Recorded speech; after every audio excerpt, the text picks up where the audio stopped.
OMG, it's the Anime Awards presented by Crunchyroll, presented by Devil May Cry 5. That's like totes awesome. Who were the winners last year?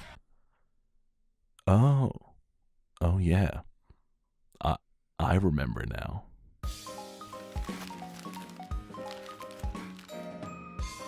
Crunchyroll's The Anime Awards have come a long way from their humble origins of refreshing a webpage in the afternoon during work to now a full-length award ceremony complete with special guests and a live band that is ended up being just slightly more interesting than hitting F5 on your web browser. And with a new year means a new Anime Awards, a now annual tradition bringing fans across the globe together, celebrating the best Japanese animation the year had to offer. From its current use of Best Boy and Best Girl alongside Best Protagonist and Antagonist, which greatly favors the currently ongoing mega popular superhero anime, and being surprised when that aforementioned super popular anime sweeps multiple awards to production values that can be described as a cute effort rather than a professional event, all leaves a lot to be desired when talking about the Anime Awards. And sure, the community's general reception to the Crunchyroll's Anime Awards featuring Dante from the Devil May Cry series ranges from calling it insulting, pointless, among many other choice words I don't want to name. Heck, if I recall correctly, I referred to it as if it were my metaphorical mentally handicapped nephew playing Little League Baseball. But it's 2019, a new year, one of resolutions and productivity, so let's be positive and not focus on the bad, but instead be productive and try to find some of the good, acknowledging the shortcomings and what can be done to improve. Whether or not Crunchyroll is a Down syndrome nephew, there are mentally handicapped nephew, and love it or hate it, their Anime Awards is the largest public representation of the anime community, a one-night event to bring everyone together by ironically uniting all facets of the fan base to make fun of and bully it. But staying ever positive, here are my criticisms and suggestions to improve the event. Will Dante be able to save the Anime Awards from its own inner demons, or will this ceremony succumb to the darkness of mediocrity? Let's find out. I'll keep this one brief as of the time of this recording. I don't know what the actual nominees are going to be, but we can still assess the categories themselves, which I found to be one step forward, two steps backwards. Best voice actor for both Japanese and English is a welcome addition, but why still have the Best Boy, Best Girl category? Like, I thought Best Boy and Best Girl were supplements for Best Actor and Actress akin to the Oscars, but now that we have awards going to actual people and talent and not fictional characters, why still keep the former? I guess it's fun. Fun's alright. Again, still having Best Boy and Best Protagonist, while one of the most popular ongoing series is about superheroes, is the reason Hero Academia will most likely continue to sweep. I don't understand the exclusion of categories like Slice of Life, Comedy, and Drama. I figured they would expand more on them this year, rather than removing them in their entirety. Like, there's a reason categories like these exist outside of your Best Pictures or Video Game of the Year winners, and that's diversity, giving credit to entries that sure may not be the best of the best overall, but do excel within their own genres and still deserve accolades and acknowledgement. Best character design in a year that consisted of pretty ordinary character designs is weird. Would make a lot more sense when looking at series like Land of the Lustrous and Made in Abyss from the year prior, but I guess this is the Devilman Crybaby category. Guess we'll wait and see when it comes to the nominees and the subsequent winners. Who knows?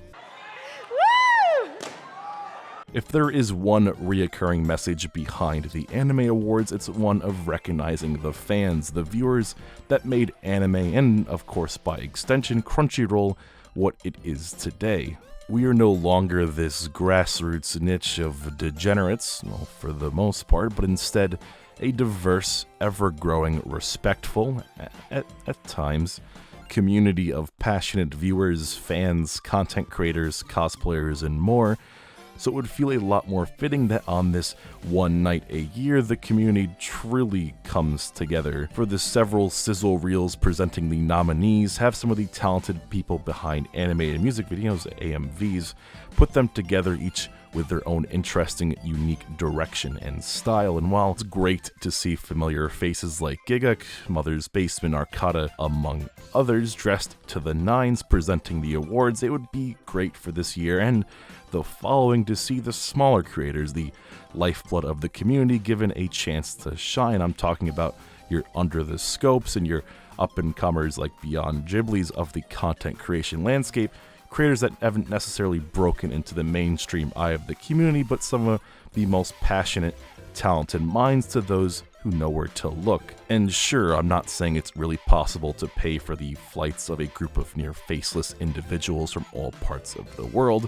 Even if it's just one shared pre-recorded segment, it would really be a nice nod to the little guys. And if you want to continue to do your illustrious orange carpet, again, why not invite several of the most popular cosplayers? I assume most are local to California anyway, representing the nominees for the best boy/girl and or best protagonist or antagonist categories, so that the absurd orange-tainted fever dream of a pre-show has some purpose and semblance to the awards that follow it.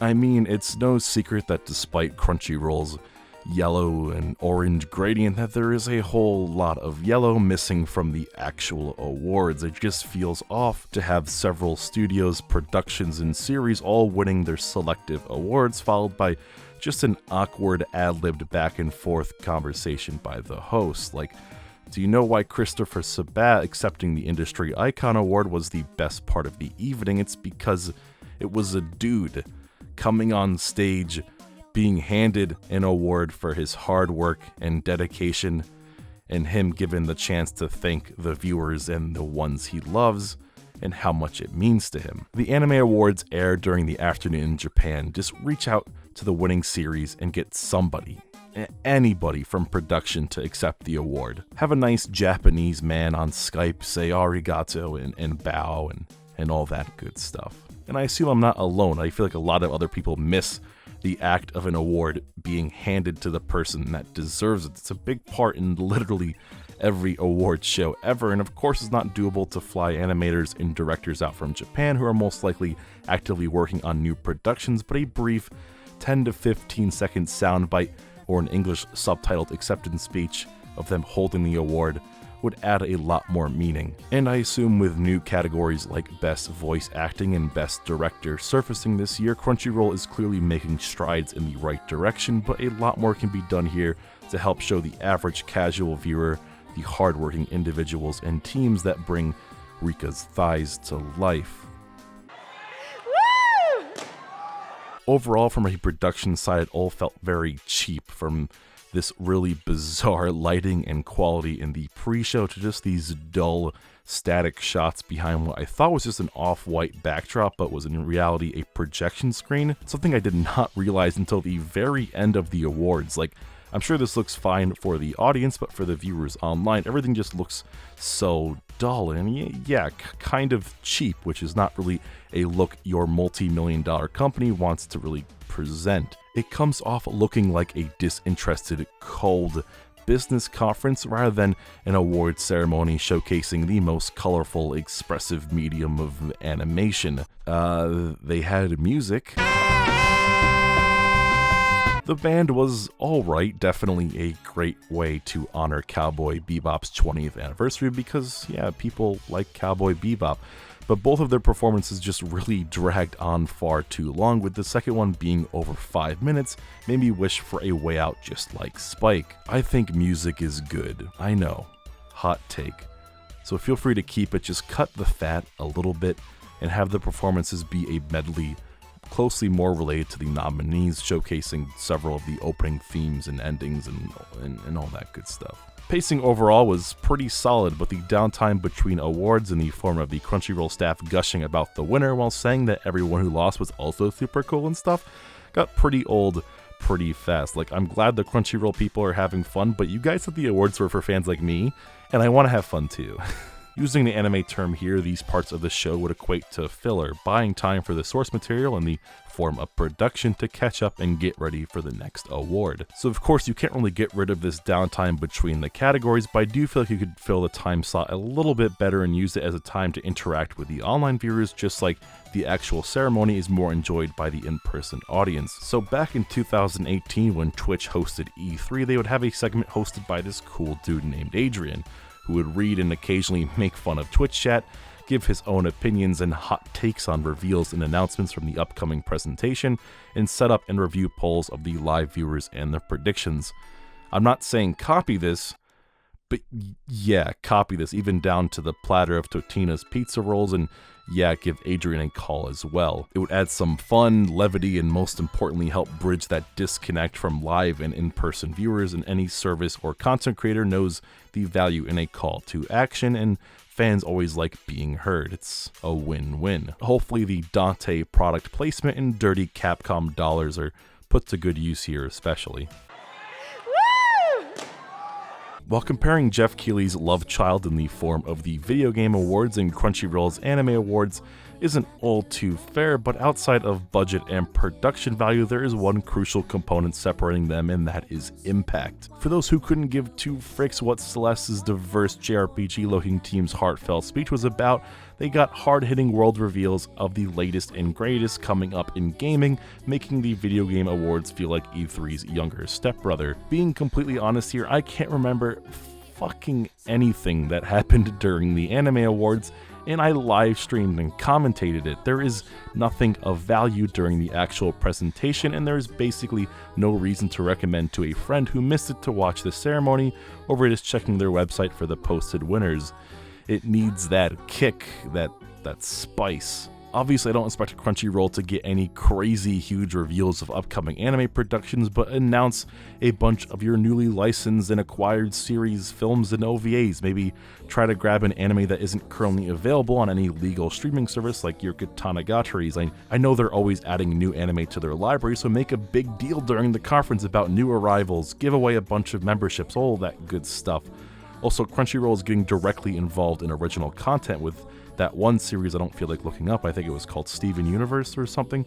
Dropped the first episode after the awards show, with the first episode being free in HD even without a membership, or announce some early concept art of the next projects you're working on. My second recommendation would be to go the route of charity. Crunchyroll was under pretty heavy fire last year for the aforementioned originals reveals, with dozens of the biggest YouTubers essentially laying out diss tracks on the platform in its entirety, down to its dated player and their so-called support of the industry and the working conditions of the animators. So change that bad press into something positive and make a big public contribution to something like the Animator Dormitory Project with your own donation, along with viewers supporting it through Twitch subs and bits, all going towards the proceeds.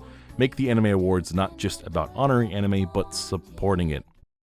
So that was my not-so-small rant about the shortcomings and possible changes to Crunchyroll's The Anime Awards for their upcoming 2019 ceremony and beyond. For all the negativity, I still had a good time watching the previous awards, and I'm sure I'll have plenty to laugh at, whether unintentional or not, at this year's. Let me know what your picks are for the nominees and any suggestions you have to better the awards themselves. And to all of you saying that they're rigged in favor of My Hero Academia, that is just absurd. Like, look here, just take the logo for example. If you just hero logo,